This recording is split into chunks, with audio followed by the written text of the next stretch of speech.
आज सुबह दो बड़ी शुरुआत माननीय प्रधानमंत्री जी ने की है। सबसे पहले जो सुभाष ब्रिज है, जो पहले रोज द्वीप कहा जाता था, वो सुभाष द्वीप को सुभाष बाबू के मेमोरियल के अंदर बदलकर बहुत बड़ा टूरिस्ट डेस्टिनेशन बनाने की शुरुआत हमारे देश के प्रधानमंत्री ने की है।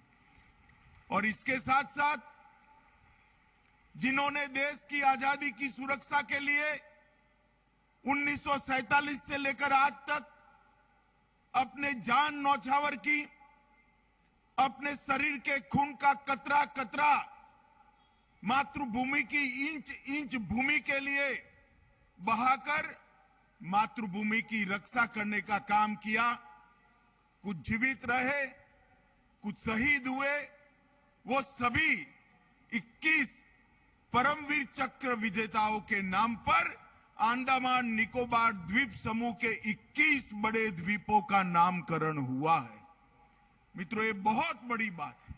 पूरे दुनिया भर के शहीदों को और वीर जवानों को महिमा मंडन करने के इतिहास को खंगाल लेते हैं। दुनिया के किसी देश ने अपनी कृतज्ञता व्यक्त करने के लिए किसी द्वीप या भूमि को शहीदों के नाम से नहीं किया है।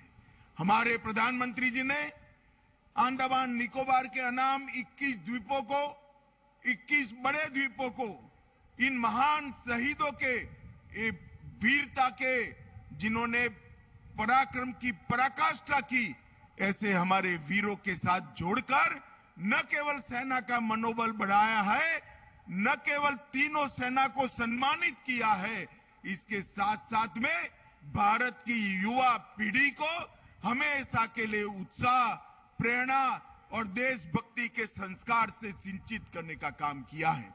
मित्रों, पूरा देश आज नेताजी को अपना अभिमान मानता है। पूरा देश नेताजी को, उनके साहस को सलाम करता है और हमें नेताजी पर अभिमान है।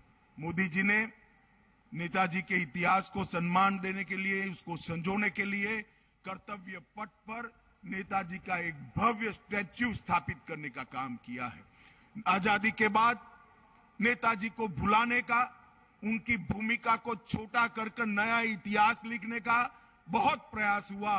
मगर मित्रों, कहते हैं ना, जो वीर होते हैं, जो सच्चे होते हैं, वो इतिहास में स्थान प्राप्त करने के लिए किसी के मोहताज नहीं होते हैं। इतिहास ही अपनी गोदी में बिठाकर अपने बच्चे को बड़ा करता है। और उसी तरह आज नेताजी कोटि कोटि सूर्य की भांति चमककर आज आजादी के आंदोलन के ध्रुव तारे बने हुए हैं। और हम सबका दायित्व है कि नेताजी के आजादी के आंदोलन में उनकी जो भूमिका थी, आजाद हिंद फौज बनाने के पहले और आजाद हिंद फौज की पूरी लड़ाई की, ये दोनों भूमिकाओं को उजागर करने का और आने वाली पीढ़ियों को प्रेरणा देने का। आज नेताजी का 126वां जन्मदिन है।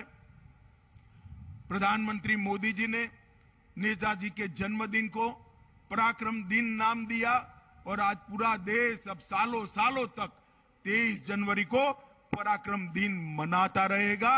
और जब तक पराक्रम दिन मनेगा, ये नेताजी का ग्रेट एस्केप वाली यात्रा पूरी दुनिया के जहन में आएगी।